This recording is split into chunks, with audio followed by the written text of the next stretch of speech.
आज हम स्मरण कर रहे हैं उस महान आध्यात्मिक विभूति को जिनका पूरा जीवन मानवता की सेवा, प्रेम, करुणा और सत्य के दिव्य संदेश से भरा रहा, भगवान श्री सत्य साईं बाबा। 23 नवंबर 1926 को आंध्र प्रदेश के पुट्टपर्थी में जन्मे सत्य साईं बाबा बचपन से ही असाधारण प्रतिभा के धनी थे। केवल 13 वर्ष की आयु में उन्होंने स्वयं को शिरडी साईं बाबा का अवतार बताया और मानवता के कल्याण का महान संकल्प लेकर आगे बढ़े।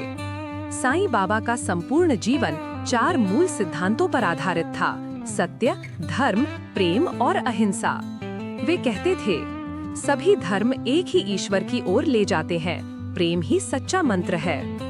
पुट्टपर्थी में स्थापित सत्य साईं संगठन, सुपर स्पेशलिटी हॉस्पिटल, मुफ्त पेयजल योजनाएं, शिक्षण संस्थान और सेवा केंद्र, ये सभी उनके अविराम सेवा कार्यों के जीवंत उदाहरण हैं। सबसे अद्भुत बात ये है कि उनके अस्पतालों और संस्थानों में उच्च स्तरीय चिकित्सा और शिक्षा पूरी तरह निःशुल्क प्रदान की जाती है।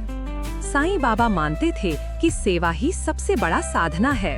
वे कहते थे, हाथ सेवा में और मन ईश्वर में लगे, यही जीवन का सार है। उनका व्यक्तित्व केवल भारत ही नहीं बल्कि दुनिया भर में करोड़ों भक्तों के हृदय में प्रेम और शांति का दीप जलाता रहा। उनकी उपस्थिति में लोग अपार मानसिक शांति, आत्मविश्वास और आध्यात्मिक ऊर्जा का अनुभव करते थे।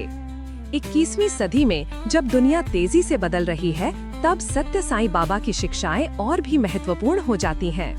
उन्होंने हमें जीवन का सरल संदेश दिया: सभी को प्रेम दो, सब में भगवान को देखो और सेवा को अपना धर्म बनाओ। आज उनकी जयंती पर आइए हम ये संकल्प लें कि जहाँ भी हो, जैसे भी हो, हम प्रेम फैलाएं, सेवा को जीवन का हिस्सा बनाएं और मानवता को सर्वोपरि रखें। सत्य साईं बाबा केवल एक आध्यात्मिक गुरु नहीं थे, वे एक मिशन थे: मानवता को जोड़ने, शांति का संदेश देने और जीवन को प्रेम से भरने का। सत्य साईं बाबा जयंती पर उन्हें विनम्र श्रद्धांजलि। ओम साईं राम।